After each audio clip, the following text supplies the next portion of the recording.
5월 14일 살아계신 하나님의 말씀 로마서 5장 1절부터 4절 말씀 가지고 그리스도인의 철로 역정이라는 제 말씀 드립니다.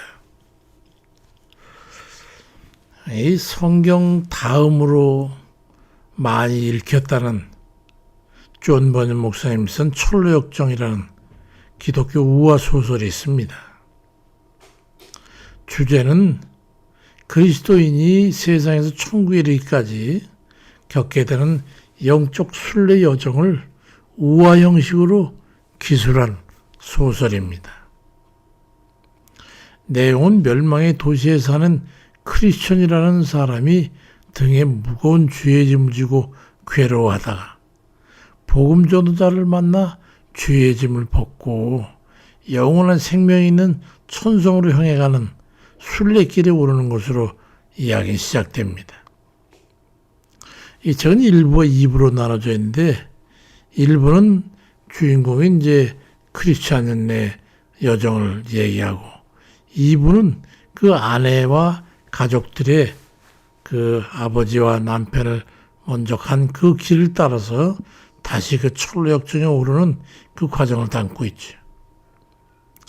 이 장망성이라고도 하는 우리 삶의 장소적인 의미를 가지고 있는 이 멸망의 도시를 떠나가지고 크리스천이 순례를 시작하죠.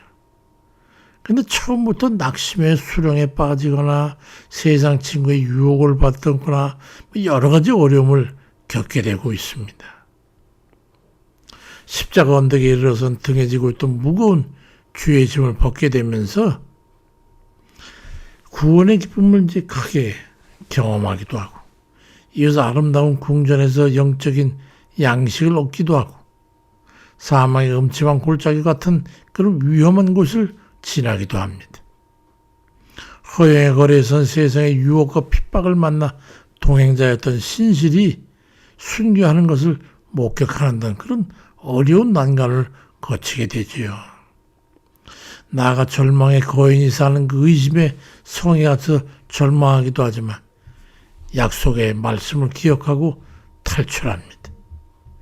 이때 그 소망이라고 하는 새로운 동행자를 만나서 함께 길을 가서 끝으로 기쁨의 산에서 천성을 바라보면서 마지막 있는 진기를 다 끌어 힘을 얻고 마술에 걸린 땅과 같은 미혹의 장소를 지나면서 분별력을 시험받기도 하지만 결국 마지막 관문인 죽음의 강을 건넌 후에 마침내 천성에 도착하여 영생에 들어간다고 하는 그런 내용으로 기술되어 있습니다. 사는 날 동안에 겪게 되는 환난은 우리에게도 뜻과 이유가 있어요. 아직 초보 신앙이나 세속적인 그런 신앙 단계에 있는 그런 이들은 이해하기 매우 어려운 일이지만 믿음이 성장해가는 과정에는 반드시 겪게 되는 일이 있는데 그건 바로 신앙생활을 하면서 겪게 되는 환난과 어려움입니다. 오죽하면 철로 역정이라 했겠습니까? 하늘 가는 길이 결코 순탄한 길이 아님을 우리에게 말해주고 있는 것이죠. 그건 바로 악한 마귀가 어떻게든지 우리의 믿음의 길을 가로막고 다시 멸망의 길로 새길로 빠지게 하기 위해서 가로막기 때문입니다.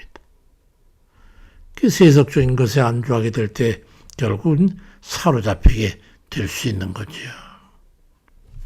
철로 역정과 같은 그리스도인의 인생은 순례 여정을 통해 그리스도인의 삶이 죄와 고난, 유혹과 싸우면서 천국을 향해 나가는 과정을 말해주고 있는데 우리 신앙 여정은 신앙생활에서 마주치는 여러 유형의 사람이나 또는 그를 통한 시련, 여러 가지 유혹, 괴로움, 실패나 병고나 고통, 또 마귀의 시험 이런 것 등등을 겪게 되면서 그러한 역경과 환난은 믿음과 인내로 모든 고난을 이기고 하나님의 선한 뜻에 따라 삶을 운영하기 때문에 해가지고 결국 약속된 천성에 이르게 된다는 그런 메시지를 우리에게 보내주고 있어요. 그때 사용되는 교재가 바로 환난과 역경이라는 실전 훈련입니다. 시편 119편 71절에 고난당한 것이 내게 유익이라. 이로 인하여 내가 주의 율례를 배우게 되었나이다. 그리 말씀합니다. 그렇게 해서 취득하게 되는 것이 하나님 나라에 합당한 제목들로 거듭나게 되는 겁니다. 욥기서 23장 10절에도 나의 가는 길을 오직 그가 아시나니 그가 나를 단련하신 후에는 내가 정금같이 나오리라고 말씀하고 있습니다. 천국문을 통과하는데 환난과 역경만큼 좋은 교재는 없습니다. 세상에서 실패와 고난은 하나님께 매달릴 수밖에 없는 처지로 우리를 인도하지요. 막다른 길처럼 말이죠. 그래서 로마서 5장 3절 4절에 우리가 환난 중에도 즐거워하나니 이는 환난은 인내를, 인내는 연단을, 연단은 소망을 이루는 줄 알미로다. 그리 말씀합니다. 그렇게 해서 우리를 영생으로 이끌어가는 선로에서 이탈하게 하려는 이 악한 마귀 권세 아래서 우리가 벗어나서 육신의 소욕을 제거해버리고 우리 자신의 속된 근성을 절제할 수 있는 그런 정도에 이르게 되어 결국은 우린 천국에 이르게 되는 거죠. 사도 바울은 그러한 인생 역전이 얼마나 힘들고 고통스러웠으면은 빌립보 2장 23절에서 내가 차라리 세상을 떠나서 그리스도와 함께 있는 것이 훨씬 더 좋은 일이라 그렇게 하고 싶다고 그렇게 고백을 했겠습니까? 우리가 그리스도인으로서 하나님 뜻에 합당한 삶을 살아가는 것이 얼마나 어려운 일인가 하는 것을 우리는 깊이 깨닫게 됩니다. 그러니 고난을 통해서 자아가 깨지고 오로지 주께만 소망을 두고 자신을 쳐서 주께 복종시키는 그런 삶을 살게 되는 것에 대해서 진심으로 감사할 수 있어야 합니다. 세상적 욕구가 충족되고 천국 가고 싶은 갈망이 감사되는 거예요. 세상이 너무 행복하고 만족하면 솔직히 천국 가고 싶은 그런 마음이 없어진단 말이에요. 그냥 편하고 좋은 이곳에 그냥 있고 싶은 그 이생의 삶에 집착하게 되는 거지.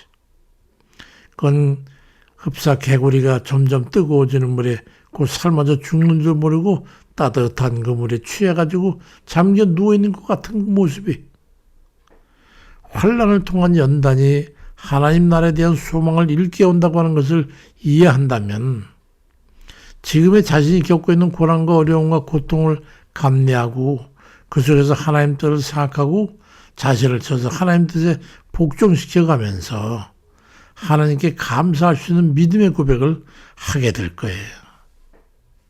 사도 바울은 고린도전서 9장 27절에서 내가 내 몸을 저 복종하게 하면 내가 남에게 전파한 후에 자신이 도리어 버림을 당할까 두려워함이로다고 말씀하고 있습니다.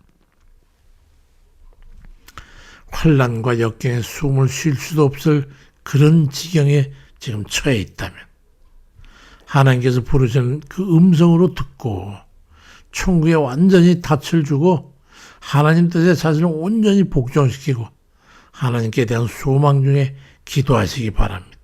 거기에 구원의 길이 있습니다. 그리하면서 구원의 항구에 도달할 거예요. 그리하면 정금 같은 신앙으로 하나님 앞에 바로 선 그런 복댕이들 다 되시길 주의 이름으로 축원드립니다. 아버지,